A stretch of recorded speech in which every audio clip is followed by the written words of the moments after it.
Bonjour, donc Alain Caradien, je vais commencer par la commande publique. Je vais reparler de la commande publique tramway. Alors il y a des personnes ici qui ont déjà vu, entendu un peu ce que j'ai dit là-dessus. Mais pour expliquer un peu comment la communauté urbaine a décidé d'engager un programme de commande publique artistique sur les grands chantiers. Donc la commande publique, elle a démarré à la communauté urbaine en 2002 avec le chantier du tramway. Et donc à ce moment-là, la communauté urbaine a décidé d'accompagner le programme et les travaux du tramway d'un programme de commande d'œuvres d'art contemporain, avec deux objectifs. D'une part, le premier qui était d'amener une réflexion un peu sur la transformation urbaine et la mutation urbaine qu'engendrait le chantier du tramway. Et un deuxième élément qui était de voir comment des artistes pouvaient participer à la réflexion, à tout ce qui pouvait environner un peu ce chantier. Donc comment ils pouvaient s'inscrire dans cette réflexion-là, à la fois sur la compréhension du chantier et à la fois après sur l'aménagement des espaces publics. Alors sur la compréhension du chantier et son accompagnement, il y a eu une série d'œuvres qui ont été réalisées ou proposées, qu'on a appelées des œuvres de réseau, en fait, qui ont concerné tout le réseau de tramway, et qui étaient des œuvres d'édition comme celle-ci, La poudre d'escampette, en fait, un roman photo sur le futur tramway et la notion de voyage. Il y a eu tout un travail de réflexion sur les circulations et les lignes avec ce plan de Thierry Laronta qui était un plan historié de l'agglomération bordelaise. Il y a eu un travail qui a été fait sur le chantier, sur les espaces traversés et qui s'est traduit dans des tickets, enfin des tickets de validation des tramways, des cartes à collectionner. Et il y a eu, je passe assez vite sur les œuvres tramway, ce sont des œuvres d'édition qui ne sont plus disponibles aujourd'hui. Il y a eu une œuvre sonore de Valérie Mregen qui a été installée dans les rames de tramway et des stations. Il y a eu cette œuvre que vous voyez après, donc toute une série d'œuvres pérennes donc, qui sont toujours dans l'espace public, et celle-ci, ce sont les panneaux coupe-vent des stations de tramway donc, qui ont été réalisés par un collectif italien, Stalker, voilà, qui joue sur les continents, sur la transparence des continents, opacité des mers. Et ensuite, il y a eu, à la demande des communes, une série d'œuvres monumentales pérennes qui ont été installées dans l'espace public. La première de celles-ci, c'est une œuvre de Claude Kloski, c'est une œuvre électronique, en fait, qui est une réflexion sur les nombres et sur la façon dont ils composent et ils organisent notre environnement. Donc il a proposé cette œuvre qui compte les tramways depuis qu'elle est installée, depuis une dizaine d'années maintenant, elle compte les passages de tramway. Il y a eu une deuxième œuvre de Michel François, qui est installé à Lormont, au parc de la Butinière, et en fait qui a fait le constat quand il est venu sur place d'un bois en fait qui avait été le bois de la Butinière complètement oublié de l'urbanisation. Il est situé entre les lignes de tramway, entre des parkings de l'habitat, lignes de chemin de fer, et donc il a proposé une série d'onomatopées comme ça, sorte de sculpture qui invite le passant à regarder le bois et éventuellement à le fréquenter. Il y a une autre œuvre qui est installée à Talence, au niveau du parc Pexoto, qui est une œuvre de Médico Agnan, qui est une réflexion sur la composition de l'univers. Et donc il a proposé un mobilier urbain en forme de constellation avec dans la partie centrale tout un mécanisme électronique qui diffuse et projette des mots qui sont les mots de composition de l'univers. Il y a une autre œuvre qui est située à Pessac, sur le rond-point Unitec, qui est un palindrome donc, qui a été proposé par Elisabeth Ballet. Une œuvre donc qui se lit uniquement lors des passages en tramway. Je vous les présente comme ça brièvement, et après, je sais que Claire et Anne Peltrio qui sont là peuvent en parler en matière de création artistique beaucoup mieux que je ne le ferai si besoin. Vous avez le Lion qui a été créé dans le cadre de cette première commande, Place Stalingrad à Bordeaux, et la maison au personnage d'Ilya et Emilia Kabrakov qui est située face à l'hôpital Pellegrin. Donc au regard de ces premières œuvres, aux premières phases de commande qui avaient été réalisées, la communauté urbaine a décidé de relancer la commande donc sur les phases 2 et 3 du chantier du tramway. Et aujourd'hui, nous sommes en train de travailler sur la commune de Bassins et sur la commune de Carbon-Blanc, où en fait, dans cet environnement, ici à la station Lagardette, Bassins, Carbon-Blanc, donc une station à cheval sur 3 communes, nous avons proposé une intervention artistique, le comité artistique de la commande tramway donc, et il y a une proposition qui s'appelle L'Effet, voilà une sculpture d'Antoine Doroth, qui est un jeune artiste plasticien français. C'est sa première commande publique, voilà, cette structure qui aujourd'hui est en cours de construction, qui sera livrée à la fin du mois de janvier, et donc qui est une réflexion sur cet univers industriel, sur le fait qu'on soit à cheval là sur 3 communes, sur la notion de signal.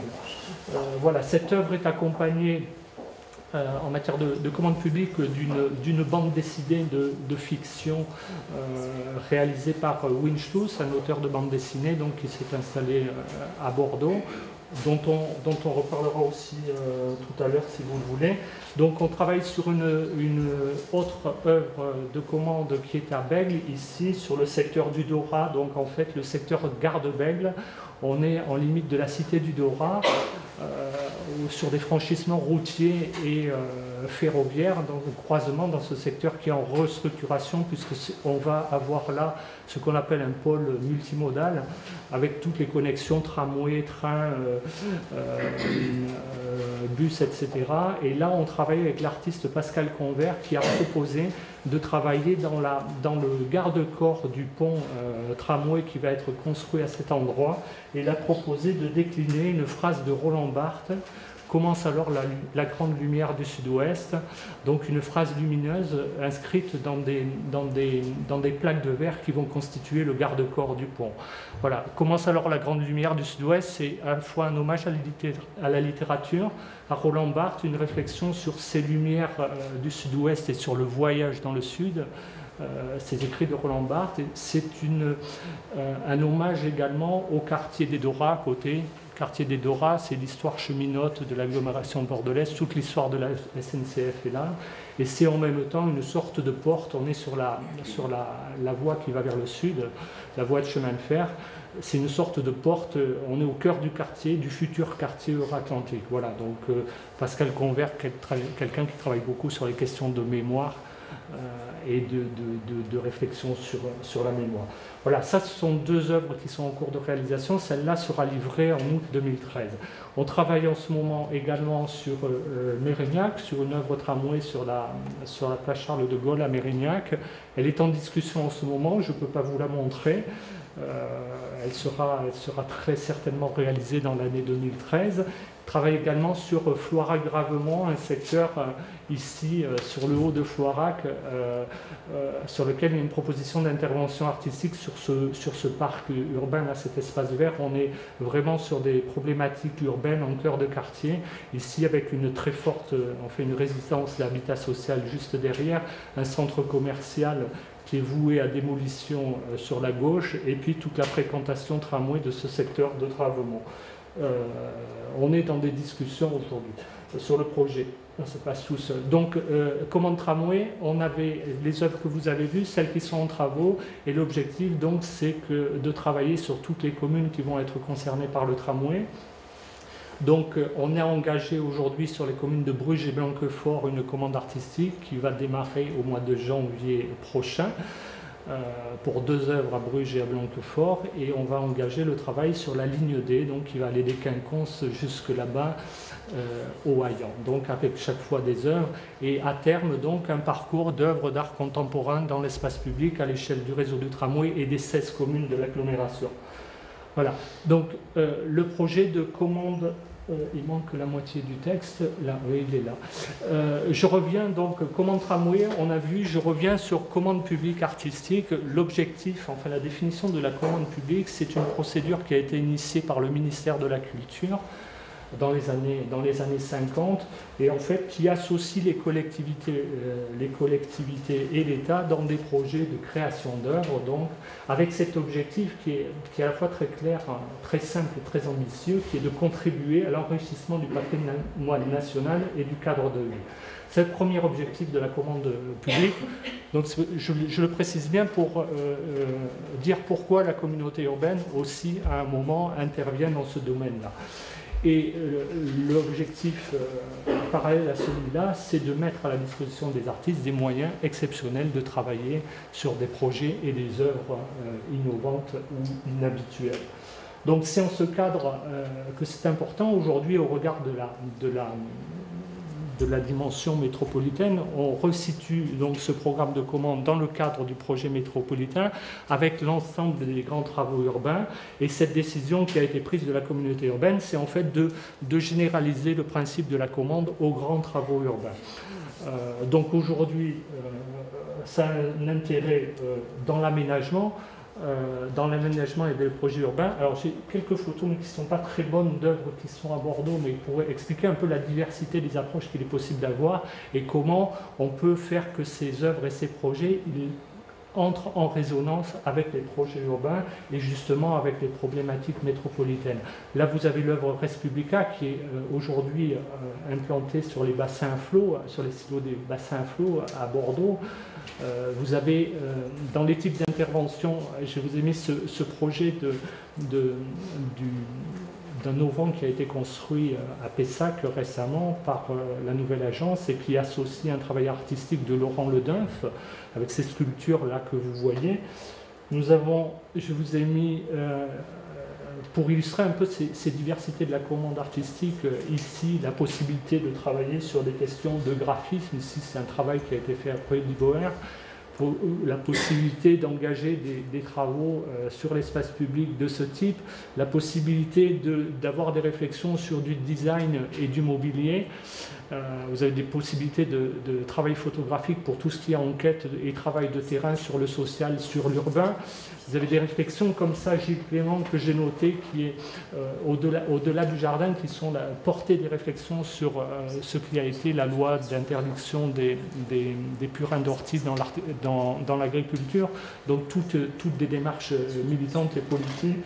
Il y a des possibilités d'intervention ici. Elisabeth Ballet, c'est l'artiste qui a fait le palindrome à Pessac et qui ici intervient à Pont-Audemer, et donc qui intervient dans le dessin d'une place urbaine avec un dessin en dentelle en référence à la ville qui est la capitale de la dentelle, et donc il propose cet appareillage de pavés noirs et blancs.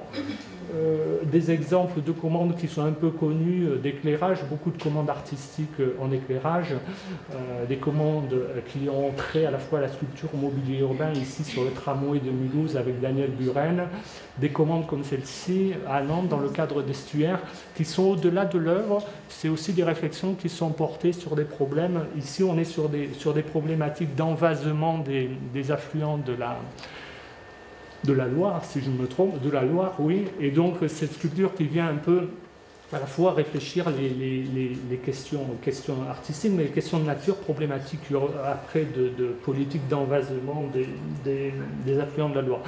Des réflexions menées sur les ordures ménagères via la commande artistique ici à New York avec le dessin la proposition de sacs poubelles dessinés et vendus aux habitants, des propositions après sur les réflexions sur la sécurité routière ici en Hollande, avec des fois des projets qui sont assez fréquents dans les pays du Nord, beaucoup moins chez nous, mais de très grande ampleur, et avec des propositions qui ne sont pas forcément des propositions qui sont complètement dans le champ artistique.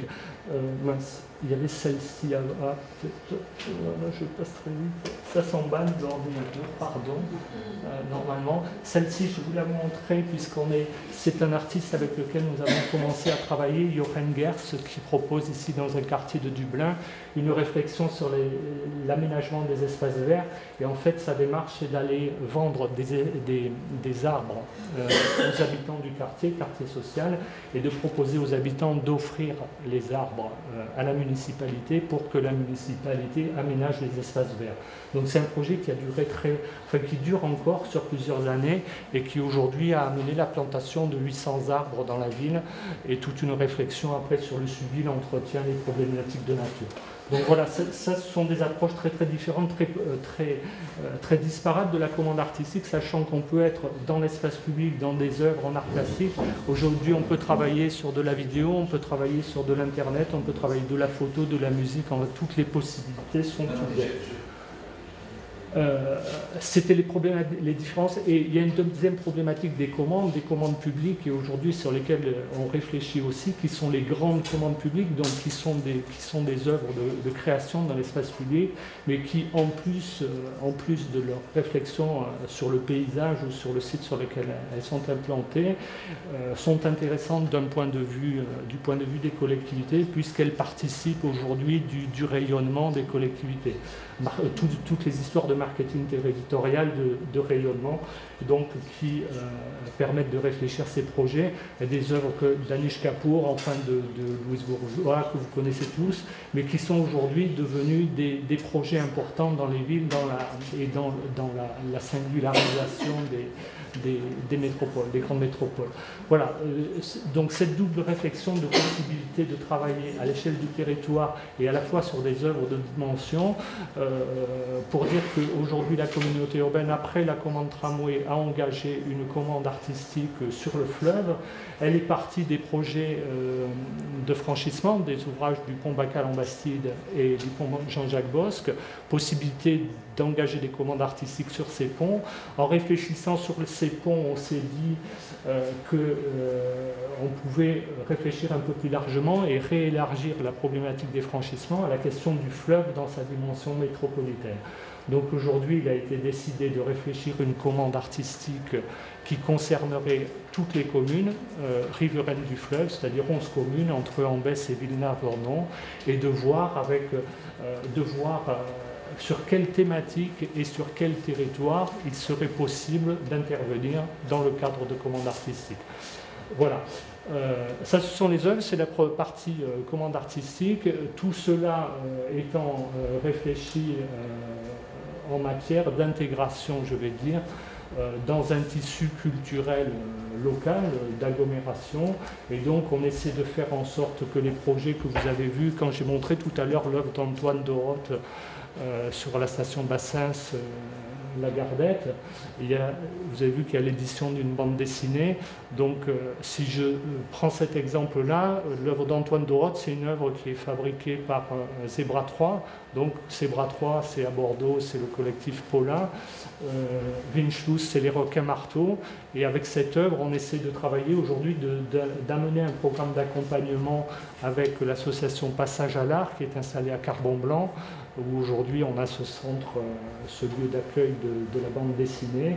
Et donc on essaie de faire en sorte, communauté urbaine, que la création et la réalisation des œuvres permettent d'accompagner, de dynamiser, d'entretenir un réseau artistique et culturel autour et sur les sujets qu'on travaille. Après, je vais passer la parole peut-être à Anne ou à Claire, parce que ce sont deux structures, et l'Artothèque et le FRAC, avec lesquelles on travaille, notamment sur la valorisation des œuvres, sur l'accompagnement qu'on pourrait monter après autour de chacun des projets. Simplement peut-être pour vous rappeler que le Fonds régional d'art contemporain d'Aquitaine, c'est une structure qui travaille à partir d'une collection, une collection d'œuvres d'art qui aujourd'hui comporte plus de 1000 œuvres, dont certaines conviennent pour être installées en extérieur, mais pas toujours. On va dire qu'on a plus, on a une majorité d'œuvres qui sont plutôt faites pour être installées dans des cadres intérieurs, et qu'on réserve, disons, à des structures basées en région, qui sont autant d'associations culturelles, des établissements scolaires, des bibliothèques, des médiathèques. Là, on va peut-être revenir sur quelques œuvres qu'on a pu installer à l'extérieur, justement, pour rebondir sur ce que venait de dire, sur l'objet un peu de la réunion, qui était la place de l'art contemporain dans l'espace public, parce que ça pose évidemment pas mal de questions qui sont différentes dès lors qu'elles sont dans cet espace à ciel ouvert. Donc Alain reprenait un peu l'historique de la commande publique. Donc Respublica, c'est un projet qui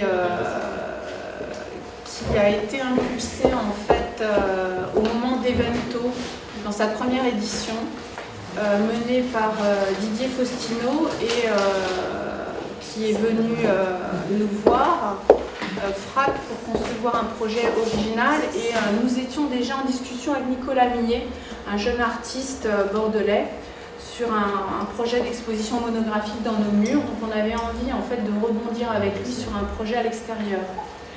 À proximité du FRAC, donc, puisqu'on est basé au bassin à flot, il y a ces immenses silos à grains magnifiques sur lesquels Nicolas Millet a tout de suite eu envie d'installer quelque chose. Et donc,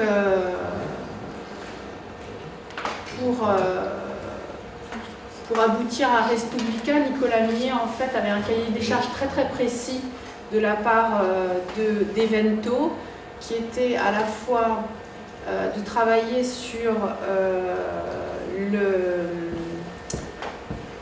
j'ai un trou de mémoire, Frédéric, le cahier des charges d'Evento, première édition, c'était de travailler sur des notions de choses communes, je crois. Qu'est-ce qui était... non, politique, intimité politique, quelque chose comme ça. C'était à la fois toucher à des questions politiques qui nous soient très intimes, voilà, et avec, dans l'idée d'une double présentation, à la fois une première présentation très centrale aux abords des quinconces et une deuxième présentation de la même œuvre ailleurs. Il fallait que les œuvres bougent comme ça, d'un point de vue très central vers une périphérie. Voilà. À partir de ces deux règles instituées par Faustino, donc, Nicolas Millet a eu envie de poser la phrase Respublica, qui est donc la notion latine de la chose publique, hein, Respublica, tout en s'appropriant le monument qui est ces anciens silos à grains comme un élément de l'œuvre, hein, puisque le bâtiment fait office de socle pour cette phrase posée au-dessus, et en renversant complètement aussi là le rapport œuvre-socle, c'est-à-dire gros socle et œuvre plus petite, et en jouant sur ces enseignes lumineuses qu'on a souvent dans les villes, hein, avec les petites lumières. Oui. Oui, c'est juste pour savoir si justement initialement c'était prévu qu'elles soient installées là, parce qu'au début, pendant les 20 tours, elle était sur le quai. Voilà, justement, on voulait vous montrer les images parce que justement on avait complètement intégré ça, et elle avait été présentée effectivement dans un premier temps sur le quai Louis XVIII, là, voilà, à hauteur d'homme. Oui. Et dans un second temps, voilà, elle est allée se grimper sur les silos à grains. Et justement, ce qui était intéressant par rapport à cette œuvre, c'était que le rapport n'était pas du tout différent, pas du tout le même. Et Nicolas Millet voulait vraiment jouer sur à la fois cette proximité et cette intimité avec l'œuvre, de jouer égal à égal entre le spectateur et l'œuvre, et dans un second temps d'avoir cette distance, et puis voilà, comme un axe d'horizon aussi, de voir quelque chose de beaucoup plus contemplatif et réflexif. Voilà. Donc ça, c'était la réponse qu'on avait formulée par rapport à Evento. On a eu beaucoup de chance dans la production de ce projet, puisqu'au départ, le FRAC, on n'avait pas du tout les moyens de produire cette œuvre-là. Évidemment, on a pu participer avec le Conseil régional d'Aquitaine sur une subvention exceptionnelle allouée à ce projet, et on a eu aussi un budget lié à la commande publique, justement, qui a pu se déclencher qu'à partir du moment où on répondait aux règles de la commande publique qui sont des œuvres en extérieur et pérennes. Voilà.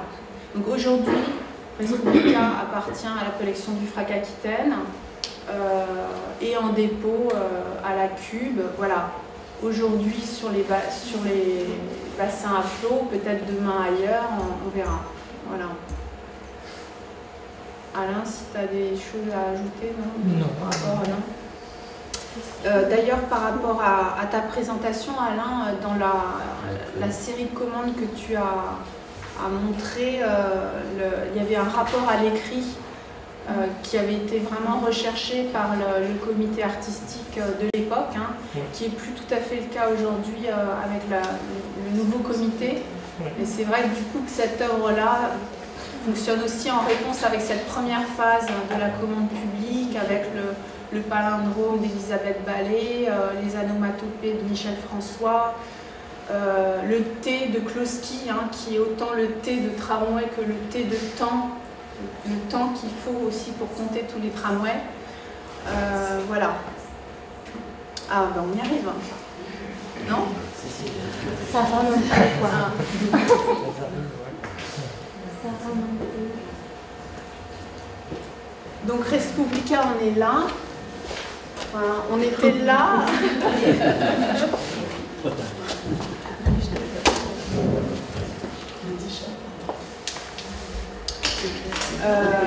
Par rapport à Respublica, ce qui a été intéressant aussi, c'est, j'ai oublié de le dire, c'est que l'œuvre est allée à Paris en 2009.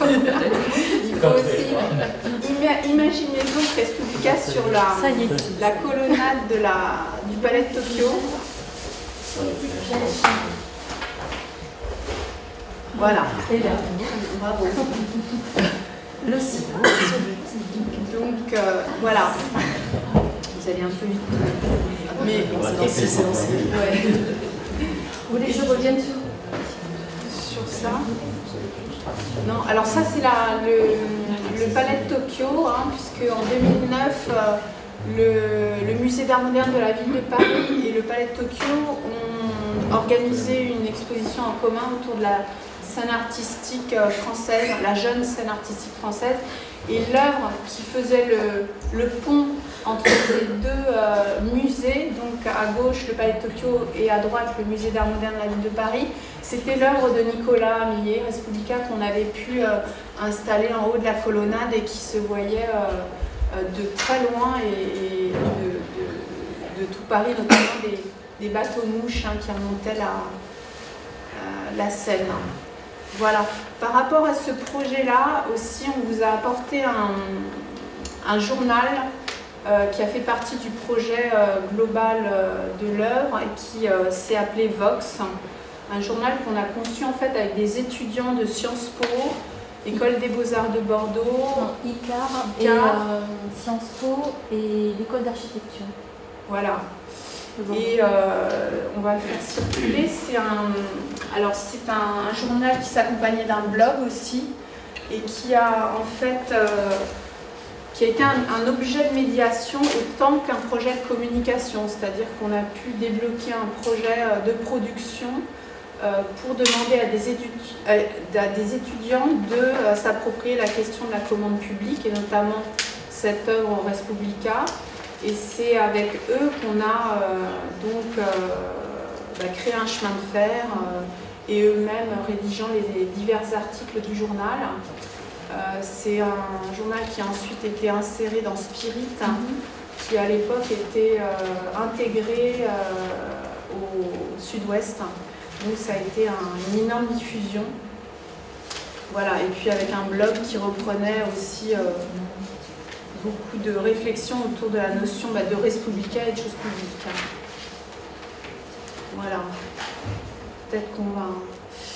Alors, ça c'est une autre œuvre qu'on a dans la collection du FRAC, une œuvre de Martina Balea qui s'appelle Marée Mauve, comme son nom l'indique, sur l'œuvre elle-même. C'est un tirage en fait d'un bord de mer tel qu'on peut le connaître sur la... Je crois que la photo a été prise sur la côte atlantique d'ailleurs. Et avec une trame sépia comme ça.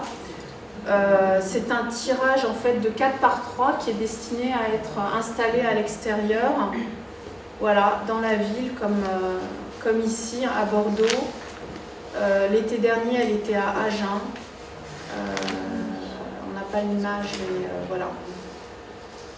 Une sorte de poésie comme ça qui fonctionne voilà. Là, c'est une autre affiche qui fait partie de la collection du FRAC, qui est assez singulière parce qu'en fait, elle reprend un peu l'esthétique des films asiatiques. Et c'est un dessin de Thiravanija et Rawan Japul qu'ils ont conçu en fait pour une exposition qui se tenait au CAPC dans les années 98, donc Cities on the Move. Et dans l'affiche, vous avez autant d'acteurs justement asiatiques que d'acteurs locaux, hein, ou même des références à des cadres typiquement bordelais. Vous avez là le CAPC, la Grande Cloche, la Porte d'Igeot, et puis là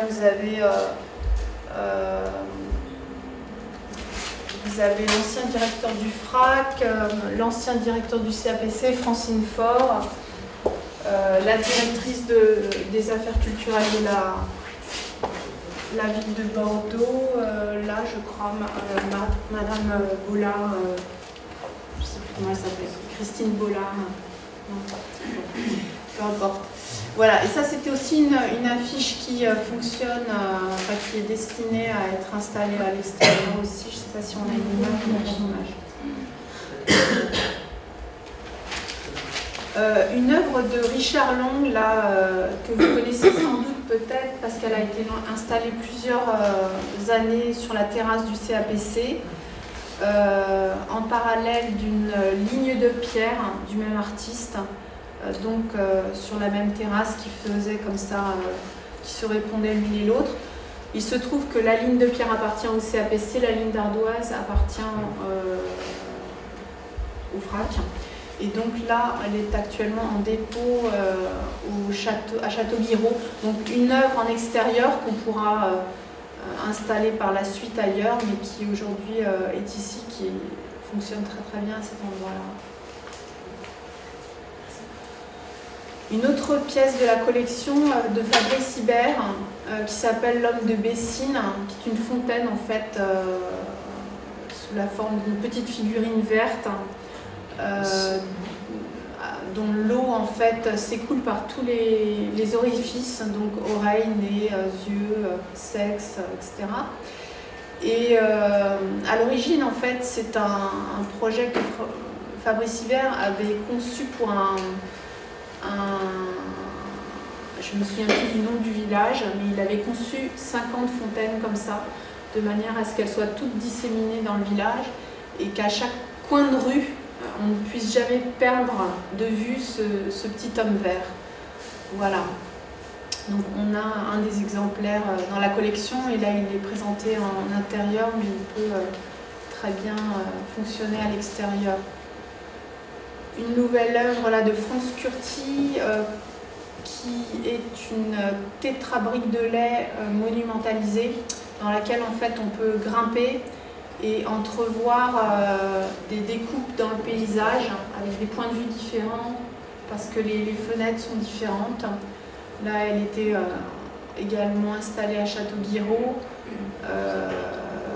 Bon, c'est une œuvre qu'on peut installer partout, elle est immense, elle fait 8 mètres de long, 3 mètres de large, 4 mètres de haut. Il faut un semi-remorque pour l'installer à chaque fois, donc ça a un certain coût. Elle craint évidemment les tags, mais elle est toujours prête pour l'aventure quand toutes les conditions sont réunies pour pouvoir l'installer.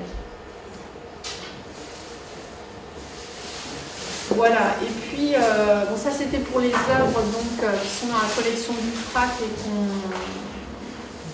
qu'on peut installer dans l'espace public. Et depuis l'année dernière, on a imaginé avec Alain Chiaradia un programme de valorisation autour des œuvres de la commande publique du tramway. et notamment, par exemple, qui a commencé par une invitation à Xavier Veillant pour une conférence au TNBA, qui a pu revenir sur l'installation de son lion bleu à Bordeaux, qui est une des œuvres les plus emblématiques, à mon sens, de la première phase. Voilà, puis Je vais prendre... Ouais. Donc, je m'occupe du service des publics au FRAC Aquitaine. Donc, en effet, on a mis en place tout un programme de valorisation des commandes publiques, donc par le biais de conférences. Donc, ça, c'est une démarche assez classique, mais également de parcours l'art dans la ville. Et donc, cette année, on l'a initié dans le cadre des Journées du patrimoine, à la fois donc à pied, mais également donc à vélo.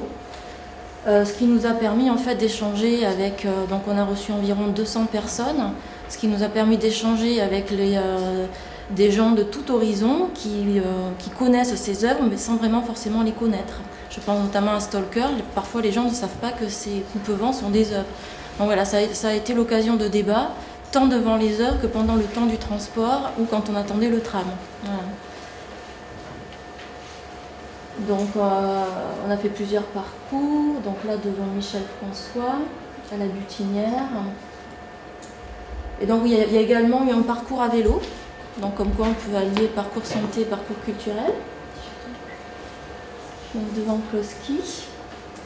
Autre outil en fait de sensibilisation, on a commandé un jeune artiste bordelais qui s'appelle Georgette Power, qui sort de l'école des Beaux-Arts de Bordeaux, qui d'ailleurs, entre parenthèses, est actuellement en résidence à l'Artothèque de Pessac.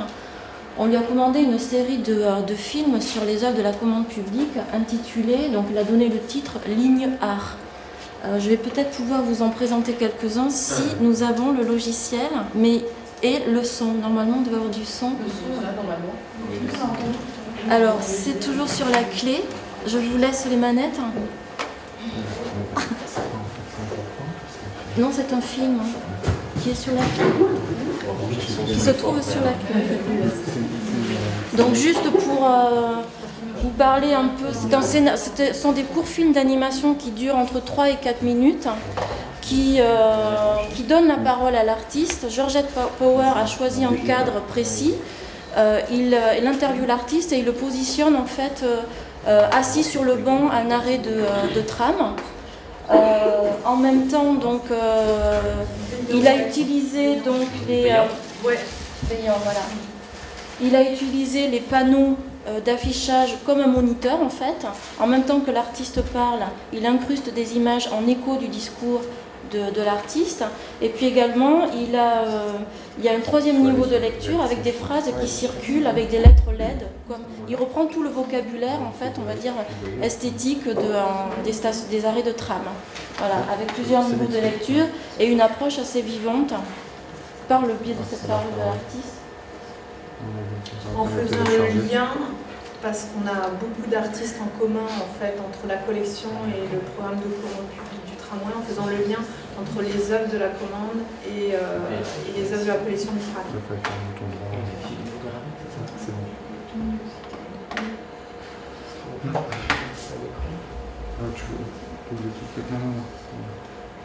Donc ces films seront diffusés sur différents sites. Là, on est en train de régler quelques problèmes de droit avec la DAGP. Et une fois que ça sera réglé, on pourra donc les diffuser sur un... Enfin, nous, ça nous sert également, je vous parlerai après de projets de sensibilisation avec des scolaires notamment. Et ce sont des supports qui nous servent énormément. Je trouve qu'il y a beaucoup de choses dans le film de... Enfin, en tout cas, Xavier donne beaucoup de clés par rapport à sa manière de voir l'art contemporain dans la ville et sur les repères, ces nouveaux repères qu'on a nous créés aujourd'hui et qui fait suite à une succession de signes artistiques. La commande publique, tu le disais, Alain, a démarré dans les années 50, mais elle est dans le prolongement quand même de certaines commandes royales bien avant. On avait des statues équestres, maintenant on a des lions et on a des maisons aux personnages et il faut les considérer aussi comme des évolutions de notre époque. voilà, sur des œuvres qui sont là grâce à des volontés politiques et donc des financements publics, et puis un terrain qui est celui de la ville, la plupart du temps, en tout cas un terrain à ciel ouvert et un terrain partagé, avec une interaction justement qui n'est pas toujours évidente à lire pour beaucoup, mais qui est intéressante à travailler en tout cas. C'est bon, oui. Au niveau du temps, c'est bon? Alors, en fait, il nous reste peu de temps parce qu'on a eu quelques petits problèmes techniques. D'accord. Vous vouliez présenter un autre film peut-être? Juste présenter d'autres dispositifs de médiation, mais donc très rapidement. Donc en fait, toujours autour de ces commandes publiques, on travaille depuis 3 ans avec l'artiste Isabelle Kreiser dans le cadre de l'arrivée de la future MECA, donc en lien avec des acteurs sociaux, éducatifs de la zone nord-atlantique et voisine. Et donc cette année, on a travaillé sur la question de la santé la première année, la question de l'image de soi. Et cette année, on travaille sur la question du corps, de la manière dont il perçoit et dont il agit dans l'espace public. Et donc, ce projet repose sur différentes rencontres. Donc évidemment, on a présenté aux élèves le parcours L'art dans la ville. Les élèves se sensibilisent également à la création contemporaine par le biais de visites d'exposition au FRAC. Isabelle Kreiser donc, anime des ateliers de pratique artistique autour du corps, plus liés à la performance. Et l'idée ensuite, c'est qu'ils réalisent des performances en fait en lien avec, une fois qu'ils ont observé la manière dont le public, dont les gens vivent avec les œuvres, ils vont créer des performances près de ces œuvres. Voilà. Je vais être très rapide, donc ils découvrent le travail d'Isabelle Kreiser. Et en même temps, le FRAC prête des œuvres de la collection.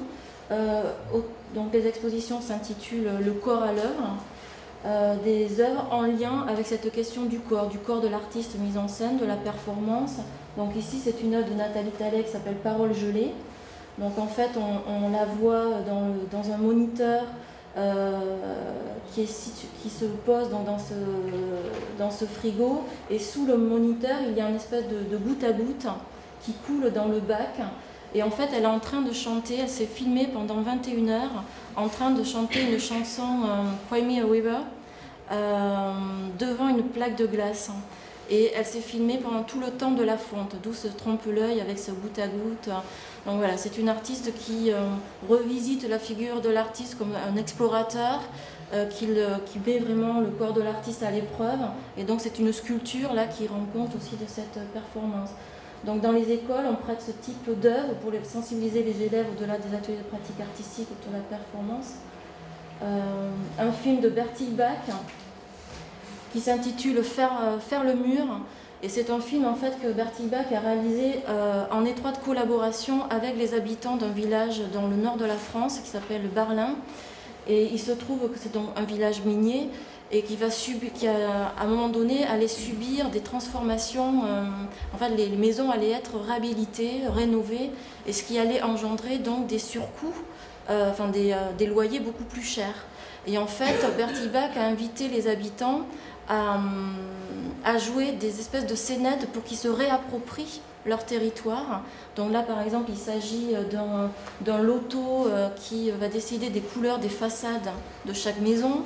Il y a différentes scénettes comme ça, à la fois poétiques et loufoques, c'est une espèce de... Pour déjouer l'expropriation. Voilà, et pour se réapproprier en fait ce territoire. Donc voilà, tout type de film qu'on a pu montrer. Un artiste John Paul, qui a un travail photographique, qui intervient en fait dans le paysage en soulignant juste avec un fil rouge la ligne d'horizon. Donc l'intervention de l'artiste dans le paysage, comme pouvaient faire de nombreux artistes du land art. Et ce dispositif d'Olivier Vadreau, par ailleurs, qui a réalisé une commande publique sur la place André Meunier, je ne sais pas si vous voyez cette grille, qui donne sur la place André Meunier, et qui est à la fois une grille, qui est également une assise puisque les barreaux sont tordus, et également un garage à vélo. Voilà, donc c'est un artiste qui est artiste et designer. Et Nathalie Tallet aussi a une commande publique à Talence. Et ici c'est un dispositif sonore Et il a travaillé sur plusieurs dispositifs comme ça pour différents dispositifs d'écoute de la musique. Donc là, on est à la fois ensemble et seul, puisqu'on a un casque sur les oreilles, pour écouter donc du son que l'on peut intégrer à cette œuvre. Donc les élèves ont travaillé, ont été sensibilisés à la performance, à se mettre en scène devant les autres.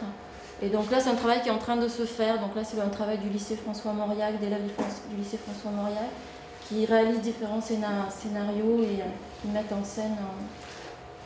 Voilà. Un autre dispositif qui concerne 4 classes sur Bordeaux, Villeneuve-d'Ornon, Floirac et Senon, là, une classe relais du collège Jean Zay, toujours donc, dans ce même principe. Donc là, le dispositif Classe Radio, c'est un dispositif de l'éducation nationale donc qui permet aux élèves de construire un projet radiophonique. Donc ça peut être une approche journalistique, critique, ou carrément plus créatif, une photographie sonore. Donc les élèves ont été imprégnés par ces œuvres de la commande publique. Ils sont venus visiter des œuvres des expositions au FRAC. Et ils vont également rencontrer un artiste de la collection qui a déjà répondu à la commande publique pour être vraiment confronté aussi à comment un artiste donc, répond à ce type de commande. Et ils sont en train de réaliser donc différentes pièces sonores. Voilà, très rapide. Donc l'Artothèque, nous sommes installés à Pessac et c'est un lieu effectivement qui est assez innovant sur la région puisque c'est la seule artothèque en fait en région Aquitaine, donc de ce fait on intervient aussi sur toute la région, même si on travaille énormément sur la Gironde et sur la Cube. Et en fait c'est un lieu qui réfléchit beaucoup sur la question de savoir comment autour d'un projet artistique, d'une collection en mouvement, d'exposition, de résidence, de travail plus spécifique avec des artistes sur le territoire, comment on investit notamment des espaces qui sont moins investis par les autres structures, notamment l'espace privé ou des espaces notamment par exemple comme les hôpitaux, les prisons, voilà, des espaces comme ça dans l'espace urbain qui sont moins touchés par des démarches d'art contemporain. Donc maintenant, effectivement, l'Artothèque a une collection de 750 œuvres, avec à peu près 1800 prêts par an. Et nous avons effectivement la spécificité de travailler aussi bien avec des particuliers, puisque n'importe qui peut venir spontanément à l'Artothèque, emprunter une œuvre et l'installer chez lui pour un temps de 2 mois. Mais surtout, ce dont je vais plus vous parler aujourd'hui, c'est toutes les actions spécifiques qui se mettent en place et qui se co-construisent autour de projets artistiques avec des partenaires. Donc, par exemple, si on parle des résidences, Guillaume Hilleret, c'est un projet qu'on a monté dans le cadre d'une résidence qui est coordonnée par le FRAC sur toute la région Aquitaine. Alors, c'est une résidence nationale, mais la spécificité de l'Aquitaine, c'est que chaque département a travaillé en coordination. La résidence était portée par un lieu dans chaque département. Et là, par exemple, dans le cas de Guillaume, il a mené vraiment une réflexion sur la question de l'espace extérieur et de l'espace intime. Et il a fait donc à la fois toute une série de photos qui reprenaient toutes les façades aveugles. Enfin, c'était pas totalement exhaustif parce que ça aurait été un petit peu long, mais en tout cas les façades aveugles de la ville de Pessac, qui ensuite il a réagencé et réorganisé par type de forme. Et sur un certain nombre de lieux qu'il a identifiés, il a demandé l'autorisation de photographier l'autre côté du mur. Voilà, donc toutes les photos qui étaient de l'espace extérieur avaient été présentées, bien sûr, dans un lieu d'exposition. Et en revanche, la spécificité, c'était que ces photos qui ont été faites à l'intérieur ont été... donc chacune là est une œuvre unique, c'est pas une affiche, en fait, c'est vraiment une photographie tirée dans ce format. Et ces œuvres ont été présentées dans l'espace public puisqu'elles ont été affichées. Elles ont été affichées en fait dans les panneaux d'affichage, voilà, des panneaux d'affichage de la ville. Donc il y en avait 16. Et il y avait toute une réflexion aussi, voilà, sur toute la ville. Et à chaque fois on voit à la fois la photo et puis son inscription dans le territoire urbain. Voilà, donc ça c'était le projet que Guillaume avait fait Après, si je pars un peu des projets artistiques qu'on peut mener aussi, par exemple, sur des actions peut-être plus éphémères, hein. Tous les ans, il y a une manifestation qui s'appelle la Nuit défendue, que vous connaissez peut-être, vous avez peut-être eu l'occasion de venir, qui en fait, au début de la saison artistique, présente des projets culturels dans tous les domaines, à la fois art contemporain, mais aussi théâtre, spectacle vivant, cirque, musique, à la médiathèque Jacques Ellul. Et donc tout au long de la nuit, de 20h à 5h du matin, on présente comme ça des formes courtes, plutôt même souvent assez audacieuses. Enfin, c'était le thème de la nuit défendue, donc il y a des choses assez drôles. Et nous, on a fait le choix en fait, d'inviter régulièrement des artistes dans le cadre de création. Et donc c'est présenté dans ce lieu, souvent en extérieur, hein, sur des projets voilà, qui sont montés spécifiquement pour... D'accord. Voilà, donc ça par exemple c'était le projet de Anne-Laure Boignet qui avait aussi participé à la résidence Écriture de Lumière et qui a présenté pour une nuit, on peut peut-être le mettre en pleine, qui a présenté pour une nuit un projet très beau dans le parc et qui avait voilà, fait une projection autour de tout le projet de résidence qu'elle avait fait avec des lectures. Voilà, ça c'était Caroline Molusson qui avait investi tout l'espace de l'infomédia de la médiathèque pour une nuit et qui avait créé comme ça s'appelait Travail de bureau et elle avait investi tout ce lieu et elle avait rabaissé le plafond avec des papiers qu'on avait récupérés depuis plusieurs mois justement dans toute la médiathèque, des feuilles de brouillon, etc. qu'elle avait utilisées comme ça, comme une sorte de vague. Et c'était vraiment très beau. Voilà, vous voyez cette performance. Alors en plus, à chaque fois, c'est pour un temps vraiment court. C'est souvent une installation éphémère. Je vais peut-être m'asseoir. Alors ça, c'est justement Georgette Power dont nous parlions précédemment. Lui avait proposé dans le parc une performance et qui voilà, avait fait livrer une énorme butte de terre hein, et qui s'était installée, qui avait pris des somnifères hein, et qui s'était endormi dans le parc, dans un endroit un peu reculé du parc, entouré de voitures de police qui clignotaient et qui bougeaient, et qui ne... Voilà, et ça a vraiment extrêmement attiré... les gens étaient très surpris, ils passaient, ils repassaient, et c'est vrai que ça a pris une dimension qu'il n'avait pas du tout pensé au départ, hein. Et d'ailleurs dans le projet qu'il fait pour Écriture de Lumière et du film qu'il fait, ça l'a beaucoup influencé, et il ne s'attendait pas du tout à ce qui s'est passé. Mais après, il a été aussi complètement transi de froid par la terre qui remontait. Voilà, ça c'était Nicolas Julliard, les Pélomorphes, qui avait fait toute une action, là, qui était une action interactive avec les publics, autour de doudous géants comme ça, qu'il a construit et qui présente dans l'espace public. Donc il invitait en fait les gens dans un espace très confiné de la médiathèque à être en 10 minutes avec cette forme de sculpture, en fait, ce Pélomorphe.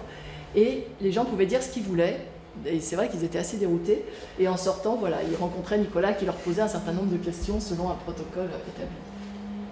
Voilà, ça c'est Leïla Sadel, bon là c'est pas représentatif de ce qu'elle a présenté, mais c'était l'artiste qui était en résidence Écriture de Lumière cette année, qui vient juste d'être terminée, et là dans tout l'espace intérieur et extérieur, elle a présenté dans des vitrines des installations à partir de la résidence qu'elle avait présentée. Voilà, ça c'était un film projeté de Michel Heredia, un autre film de Pascal Grandmaison. Voilà, alors ça c'était une performance parce qu'ensuite, la fin de la nuit, il y a des séances de cinéma.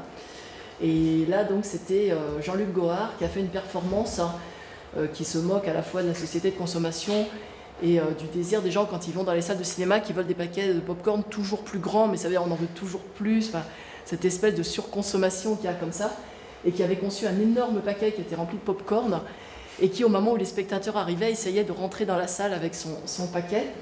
Et là aussi, ça a été assez déroutant, parce que les gens ont à peine été surpris, et en fait, essayaient juste de lui piquer ses pop-corn. Voilà, alors ça, c'était un film. Hein. Là, vous voyez devant, c'est une sorte de fenêtre, en fait, il y a une beau window. C'est un film qui a été conçu par Nino Lenné pour cette nuit spécifique, et vraiment pour cet espace précis, donc qu'on voit de l'extérieur, hein, et qui s'appelle une disparition d'un homme, voilà, qui est assis comme ça, et qui progressivement, cet espace est envahi par l'espace du film est envahi par la fumée et l'homme disparaît. Et donc il a vraiment conçu ce film dans la notion d'une installation dans cet espace. Voilà, ça c'était l'œuvre de Mathieu Beauséjour, Éteindre la nuit, qui était aussi installée en extérieur. Voilà, ça c'était l'installation dont je vous parlais tout à l'heure de Anne-Laure Boyer. Voilà, ça c'est une œuvre de Pierre Labatte et qui est donc comme un énorme, qui travaille sur la question de l'espace. Et c'est comme un Mikado géant qui a été construit par Pierre. Voilà, ça c'est les conférences, c'est différent. Voilà. Ben, c'est Isabelle dont nous parlions tout à l'heure. Hein. Voilà. Alors, c'est pour reprendre après des projets qui sont plus structurés. Ça fait partie d'un projet qui s'appelle Les Arts hors murs, qui est mené depuis 2006, qui est un projet de politique de la ville. Et depuis 2006, nous avons vraiment une réflexion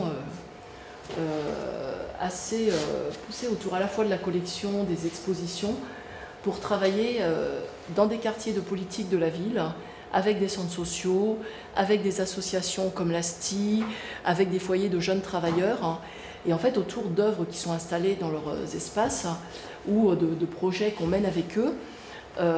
Tout au long de l'année, nous construisons des projets, soit en fait des projets que nous leur proposons. Par exemple, un projet qu'on a pu mener, enfin on a mené par exemple 2 gros projets qui étaient des projets artistiques sur toute l'année, qui étaient réellement des projets artistiques, mais dans lesquels ils étaient acteurs. Donc par exemple un film, une vidéo d'artiste d'un artiste qui s'appelle Cédric Couturier, qui a été une vidéo, un moyen métrage de 45 minutes, et qui a été complètement, mais c'était complètement intégré dans le projet de l'artiste au départ, hein, a été entièrement réalisé, tourné avec des publics de l'Artothèque, qui étaient aussi bien des jeunes des quartiers politiques de la ville, que des gens de maisons de retraite, que de publics scolaires, enfin voilà. Et ils ont vraiment participé à toutes les étapes du film, ils ont été complètement impliqués dans ce film, mais qui est un projet artistique, et qui a été présenté au cinéma Jean Eustache, et qui est aussi rentré dans la collection de l'Artothèque. Là, c'était sur un projet sur un quartier, le quartier de l'Alouette, qui chaque année, à la fin de l'année, monte un gros projet en extérieur. Et nous, chaque année, on a fait le choix de faire intervenir un artiste. Donc là, c'était effectivement Isabelle Kreiser qui avait fait une performance. On avait fait intervenir... voilà, ça c'est les dames de l'ASTI qui travaillaient autour d'un projet de Françoise Petrovitch. Voilà, ça c'est les jeunes dans le... Ça, c'était un projet en extérieur qu'on avait mené avec un artiste qui s'appelle Laurent Cercia à Romainville, et donc qui travaille autour de la nature et autour de ce qui pousse à la fois apprivoisé ou pas. Donc on avait organisé une sorte de labyrinthe dans cet espace qui est gigantesque. Donc plusieurs mois avant, ils avaient laissé pousser l'herbe très très haut, ils avaient tondu d'une certaine façon. Et autour de plantes spécifiques ou rares, il y avait comme ça tout un projet qui était mené avec les familles. Voilà, ça c'était un autre projet qui avait eu lieu aussi avec Isabelle, qui s'appelait Dépôt d'âme, qui a été un projet qui était soutenu par la Fondation de France et qui avait eu lieu aussi dans le parc de Romainville, avec plusieurs écoles et plusieurs centres sociaux. Il y avait 9 structures en tout qui ont participé sur toute une année. Et dans le parc, ils avaient tendu comme ça des draps peints, et ils avaient disposé des éléments qu'ils trouvaient uniquement sur place, et ils sont revenus.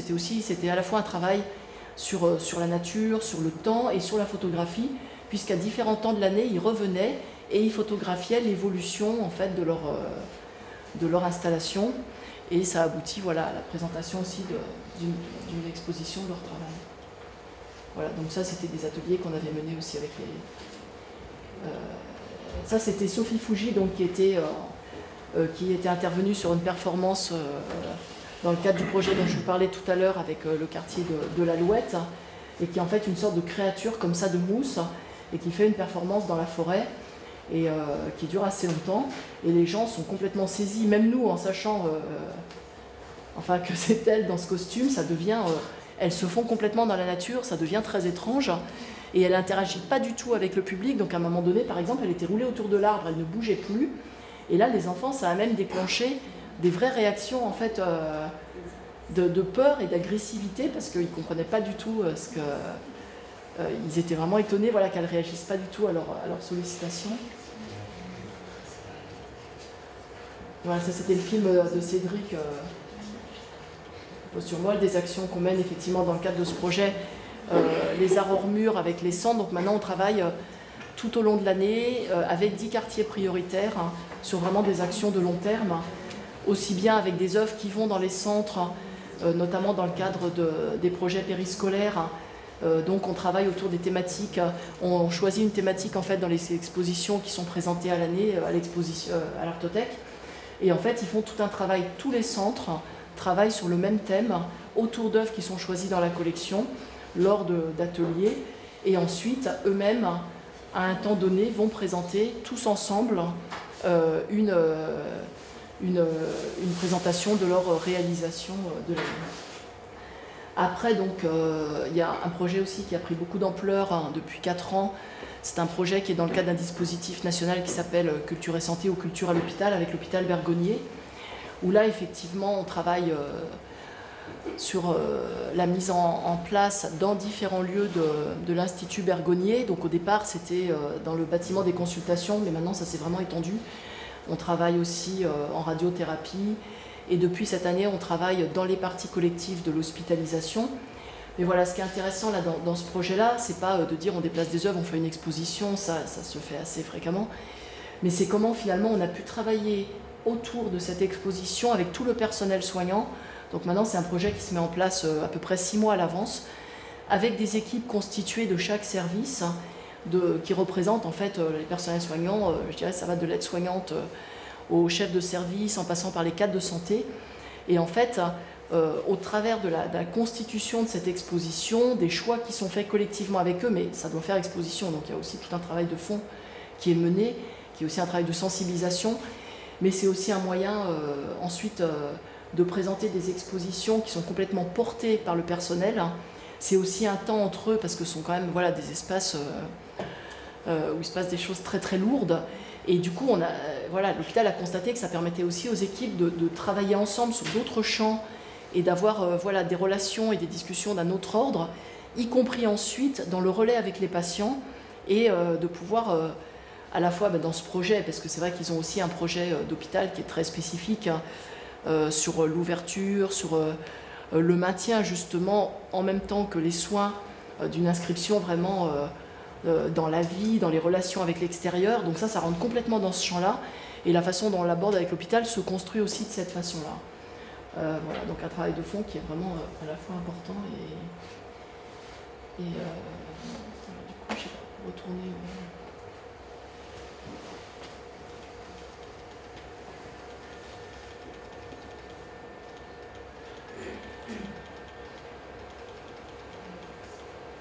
Après aussi, depuis, j'essaye de trouver les photos de l'hôpital.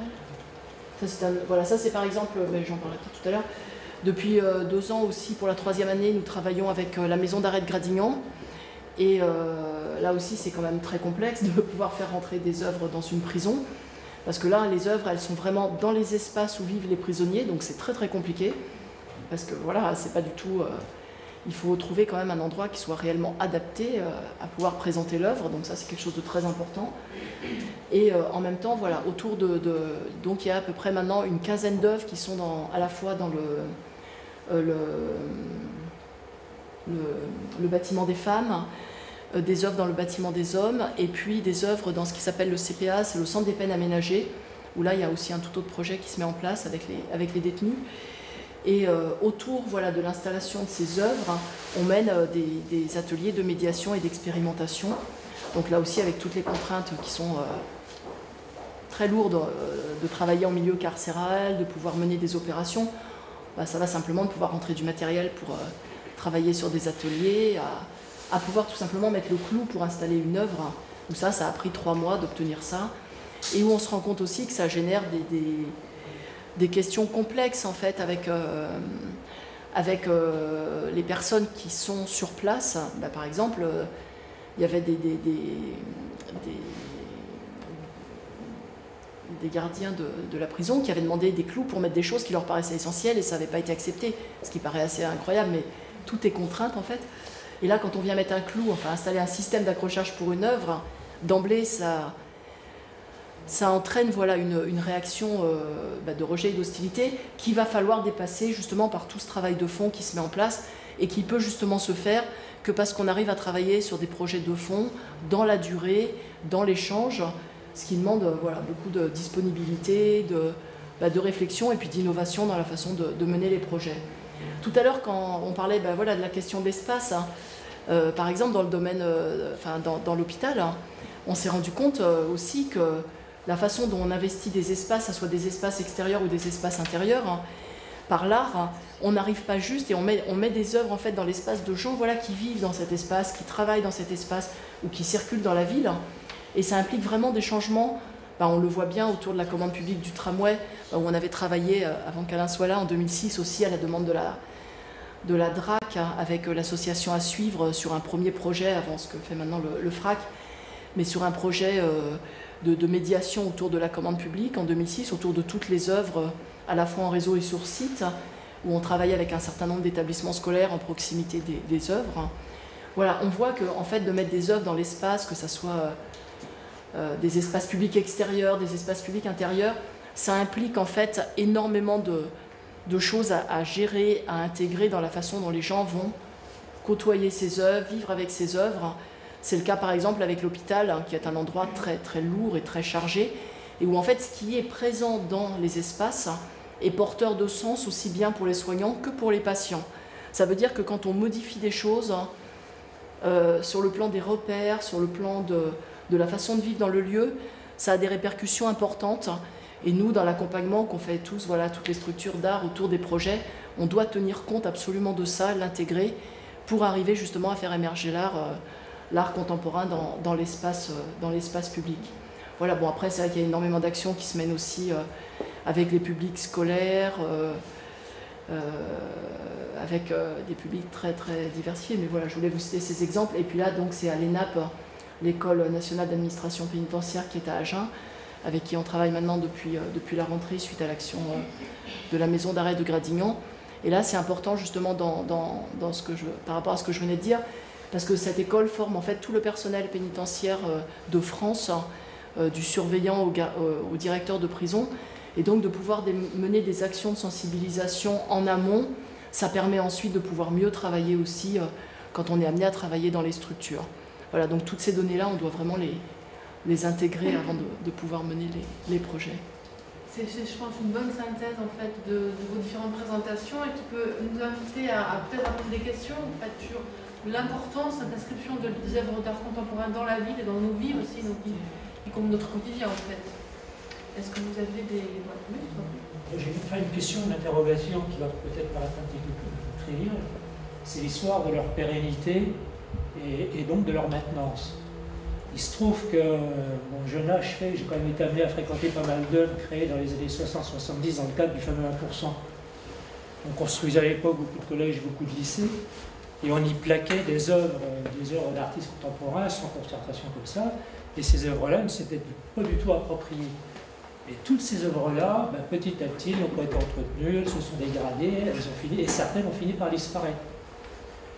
Moi, pour revenir à quelque chose de plus récent, je me demande si le compteur, par exemple le compteur à la Morlette, s'il n'est pas en panne. Donc, qu'est-ce qui se passe, par exemple, si le Res Publica sur les silos tombe en panne? Autrement dit, je me demande si, au-delà de la commande publique, de l'installation de l'œuvre, on anticipe sur, effectivement, la nécessité de les entretenir pour qu'elles puissent être pérennes. De plus en plus sur ces questions-là, pardon Alain, mais c'est vrai il y a une évolution justement dans la prise de conscience de ces œuvres qui effectivement au départ étaient peut-être livrées avec le bâtiment et puis avec finalement assez peu de personnes conscientes de leur fragilité, de leur sens. Et on est dans une étape, on va dire peut-être plus de maturité sur ces programmes-là, qui font qu'aujourd'hui, par exemple, Res Publica, c'est une œuvre qui est aujourd'hui dans la collection du FRAC. Derrière le FRAC, il y a une équipe qui s'en occupe et dont on est aujourd'hui responsable de la maintenance. Donc, régulièrement, il y a un technicien qui va vérifier les ampoules et qui les change si besoin. Du côté des œuvres de la commande publique du tramway, je crois qu'il y a aussi un programme d'entretien et de maintenance, mais les choses sont intégrées progressivement. Dans les commandes publiques aujourd'hui, ce sont de très gros investissements et la question de la maintenance, elle est posée dès la création de l'œuvre. C'est-à-dire que quand on le conçoit, aujourd'hui, on réfléchit en parallèle de la maintenance. Voilà, c'est-à-dire que toutes les œuvres aujourd'hui de la commande tramway, je ne vais pas répondre sur le 20% artistique, parce que le problème que vous soulevez, il est réel, mais elles sont surveillées, elles sont entretenues, il y a des personnes qui les surveillent, il y a un suivi d'entretien, et donc qui est intégré, on sait exactement combien ça coûte, l'entretien, et donc il est prévu dans la maintenance des œuvres.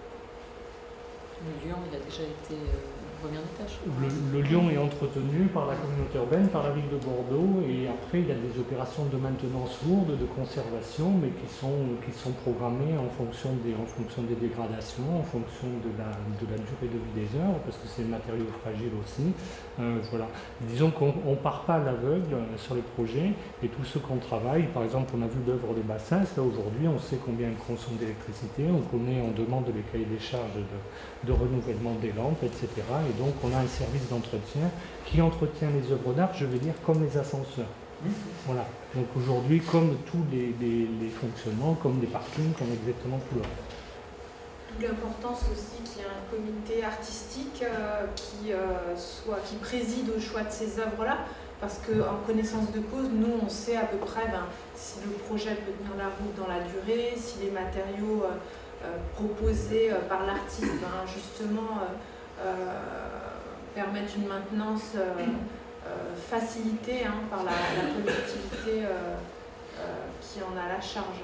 Voilà. Les roches sont petits finalement, est-ce que c'est facile qui franchit le cap de se dire tiens je vais aller à l'Artothèque pour emprunter une œuvre, je suppose qu'entre le début et maintenant c'est forcément pas la même chose, mais comment vous réussissez à faire passer la porte et puis repartir avec une œuvre après c'est ce que j'expliquais tout à l'heure, c'est très très différent selon les publics, parce qu'en fait effectivement il y a la partie des publics particuliers qui viennent spontanément, mais là c'est très diversifié, c'est à la fois soit des gens effectivement qui sont des connaisseurs en art contemporain et qui par ce biais-là découvrent ou empruntent des œuvres qu'ils n'auraient pas forcément eu les moyens d'acheter, ça c'est vrai, ça existe. Mais en fait, il y a beaucoup de publics qui ont découvert l'Artothèque par le biais soit des expositions, parce qu'à chaque fois, forcément, ça fait venir des publics différents selon les expositions, par le biais de la communication qu'il y a autour, et qui sont vraiment des gens qui sont plus animés par une curiosité et qui ont envie de découvrir des œuvres, mais pas uniquement, qui sont aussi présents sur les conférences, sur des voyages, sur des rencontres avec des artistes. Donc ils sont quand même beaucoup dans cette démarche de curiosité et de découverte. Et c'est vrai que souvent les adhérents restent adhérents vraiment longtemps. Et on voit une évolution importante en fait dans le choix des œuvres. Parce qu'à chaque fois qu'ils viennent, chaque prêt, ça dure à peu près 3/4 d'heure à 1 heure. Il y a vraiment un travail aussi de discussion, de médiation autour des œuvres. On leur montre les œuvres dans la réserve. Il y a des œuvres qui n'étaient pas empruntées au départ et maintenant elles sont presque toutes empruntées. Il y a peu d'œuvres, des œuvres plus difficiles qui pouvaient susciter des fois même du rejet. Et maintenant c'est vraiment rare que ces œuvres-là ne sortent pas. Donc on sent vraiment aussi tout le travail que les gens font dans la collection. Après il y a aussi une des plus grosses parties de notre travail, c'est tout ce travail vers les collectivités, ce que j'expliquais aussi bien vis-à-vis des scolaires, de la politique de la ville, des hôpitaux, des prisons, ça a pris quand même une ampleur vraiment importante. On travaille aussi avec les universités, avec pas mal d'écoles. Du coup, ça c'est quand même quelque chose qui s'est beaucoup développé. Et là, c'est quand même souvent les gens qui viennent vers nous, où en fait ça dépend selon les projets. Nous, ça peut nous arriver aussi en fonction de certains projets, d'aller rencontrer des gens pour leur proposer de travailler sur des projets communs. Parce que les modalités après sont très très simples. Un adhérent particulier, c'est une adhésion de 50 € par an et 10 € par œuvre empruntée. Donc c'est complètement marginal. Ça paye même pas le fait de venir faire un prêt du temps qui est passé. C'est très très symbolique. Après les modalités sont différentes selon les publics. Mais ça c'est pas du tout des choses qui peuvent être on voulait justement que ça puisse concerner tous les publics et qu'il n'y ait pas d'obstacle financier à cette démarche en tout cas.